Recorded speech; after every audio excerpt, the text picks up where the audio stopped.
The biggest mistake I see in here so many people make, which is this.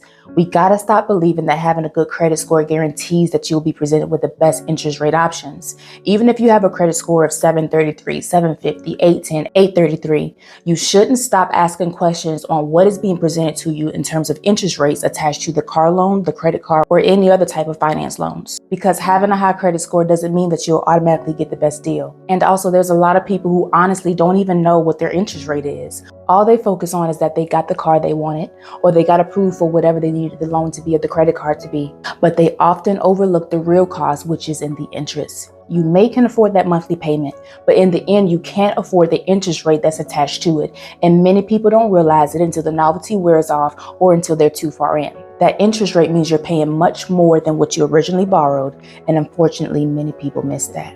So if you're listening to me right now and you have a credit card, a car loan, or a finance loan, and you don't know what the interest rate is on those loans or on that card, I need you to press pause or find out what that interest rate is, then come back and press resume. Let me first break down credit card interest rates and how it's applied.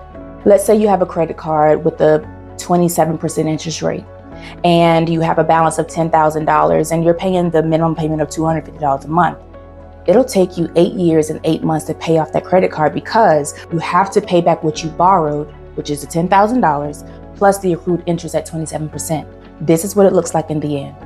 You charge $10,000, and by you making the $250 monthly payments, in 8 years or so, you would have paid interest alone in the amount of $15,871. And notice we haven't even touched the $10,000 balance yet because you have to pay that back too. So from paying $250 a month at a 27% interest rate, altogether, you would have paid $25,871. This is why understanding interest rates matter. So how do we avoid paying high amounts in interest? Budget better. Oftentimes, the majority of the credit card purchases that we make are for things that we don't even really need, which means our purchases were driven by instant gratification, which is the leading cause of financial sabotage.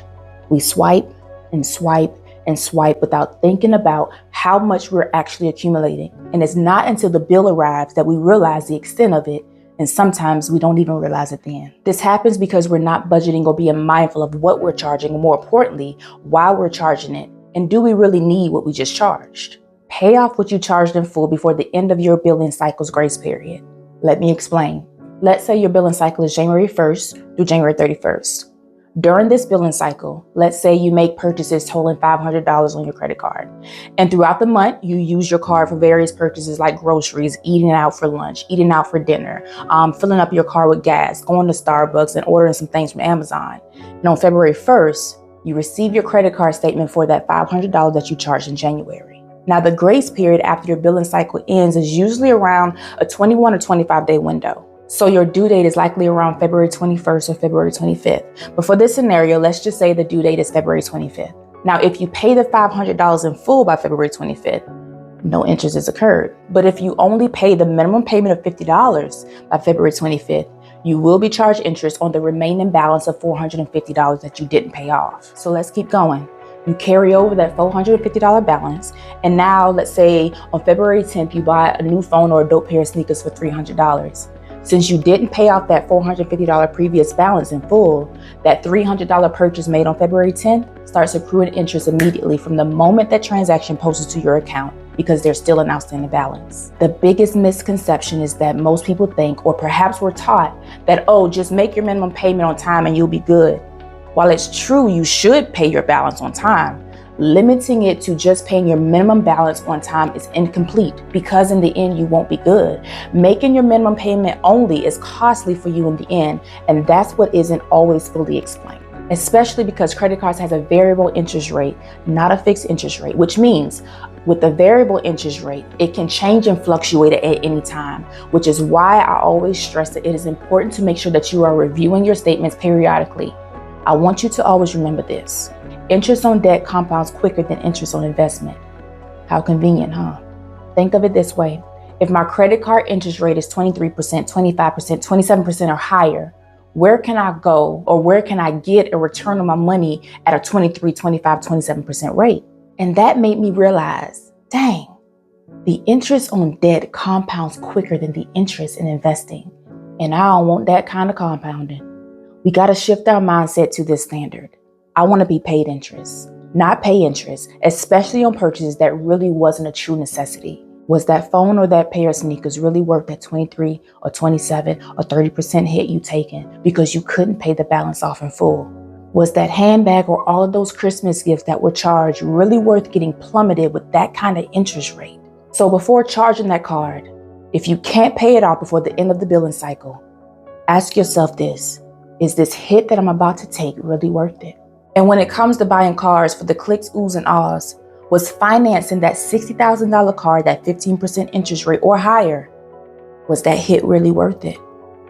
Christine says this: you should never have more money parked in your driveway than you have in your bank accounts and investment account.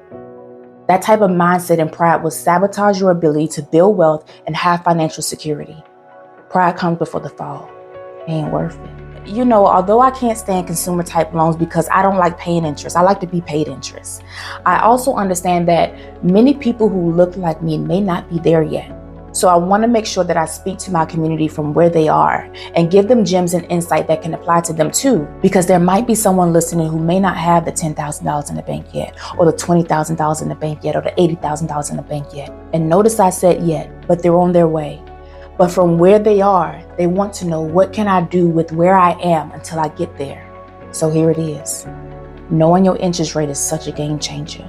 Set a standard for yourself that's based on proper research for whatever you're financing, and research what's the lowest interest rate range for that car loan or that finance loan or even for that credit card. Because you have to set a standard for yourself of what interest rate you're willing to accept and you're not willing to accept, so you can stay within your range. Because if you don't set the standard, they will. And they don't play fair, and they play for keeps. My last point is this: continue to stack your bread.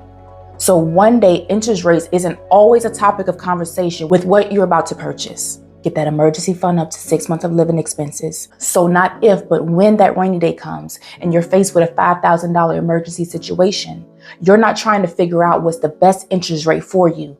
You write that check, you get it taken care of, and be done with it. And guess what?